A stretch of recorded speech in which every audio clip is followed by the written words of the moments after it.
Because duck clubs were so close to each other in the flooded farmlands above St. Louis where I hunted, we were always looking for better ways to entice ducks and beat the competition. My name is Joe French, and I'd like to share, somewhat chronologically, some of my decoy experiences since 1953. It all started with Joe Barber and his book Wildfowl Decoys, in which I found Shang Whaler's carvings. I hadn't known such things existed. Thus began my search to actually see one so I could carve my own decoys. In the center is my first decoys here, and then I started collecting in earnest, and here are the results of one trip up the Illinois River. Everyone thought putting his decoys on display around their new swimming pool was a great idea, until they found out the chlorine in the water was attacking the paint on the decoys.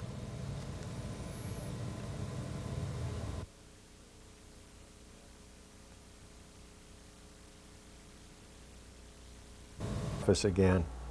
And here's a great collector, Summers Headley, who's just published a book on shorebirds. Fantastic collection and a wonderful couple.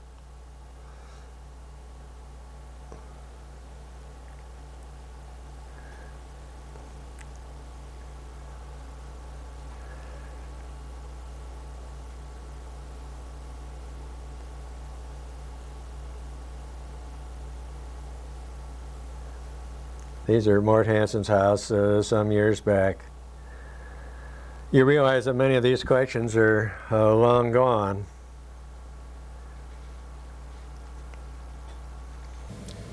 I flew into Burlington, Vermont, and went to the Shelburne Museum, where I asked Bob Shaw to give me a hand on a few of the exhibits.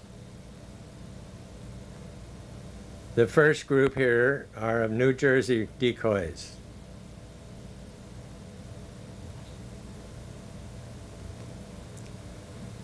These are from Virginia.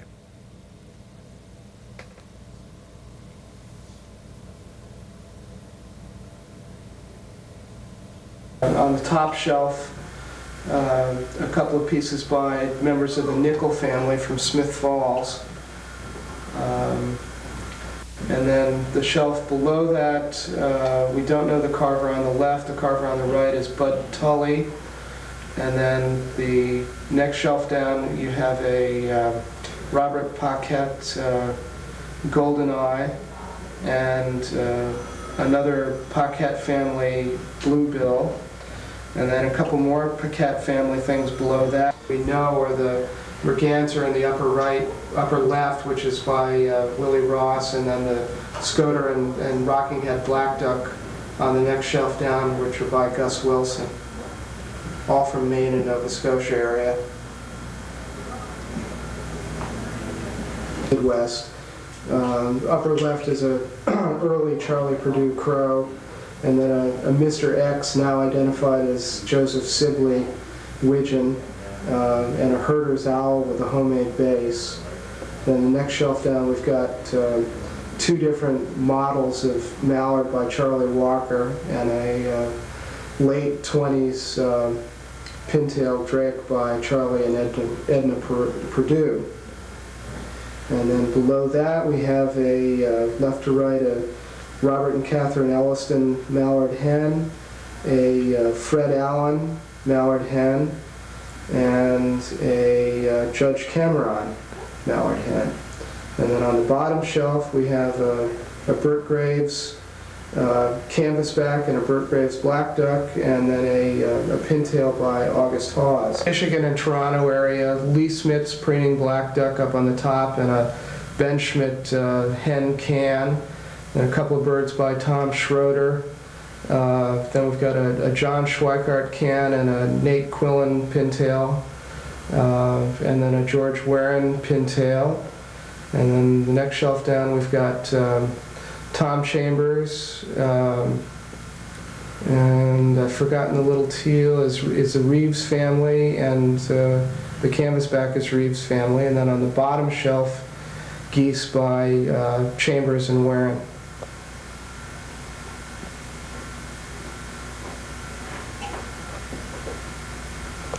This Canadian pintail by George Warren. It's considered by a number of Canadian collectors who've come down and admired it to be the best bird ever made in Canada. Now you are very possibly looking at the finest pure Illinois River collection in the country.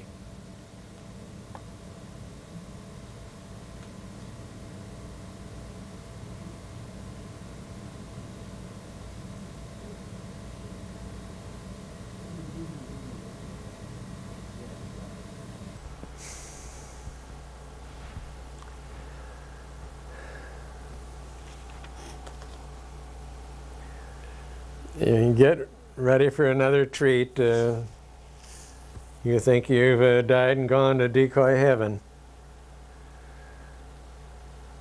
These are all crolls.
There seem to be sort of two schools on mason decoys.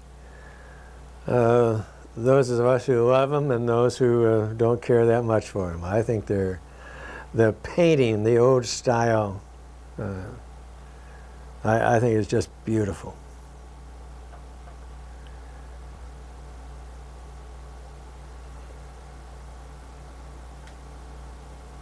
And there's a whole group you've been looking at.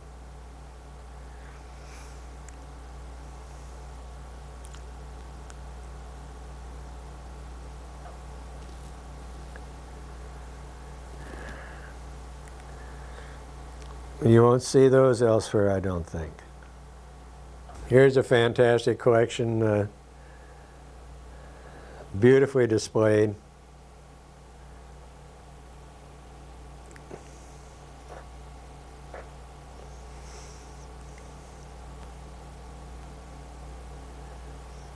Rare birds.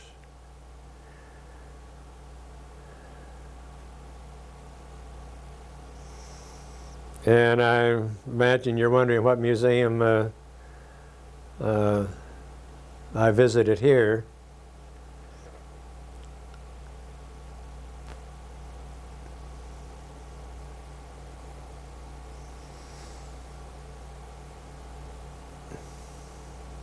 But actually it belongs to these two people.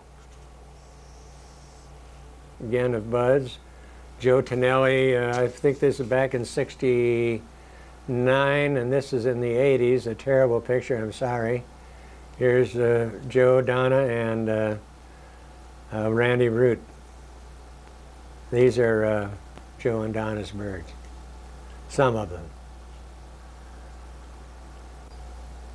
That handsome guy is Jim McQuarrie holding two Glen Cameron birds. Oh my goodness, here's Phyllis Ellison in a suburb of Detroit. She owned what had been a church, and all these are in the building. There wasn't a square foot that didn't have a decoy on it or near it. She did more to promote decoys in the Detroit area than anybody I know, and then she did the same thing in Savannah, Georgia when she moved there. In fact, I know she's donated some to an institution there. Here's Hydalka, who sponsored the Detroit show for many years.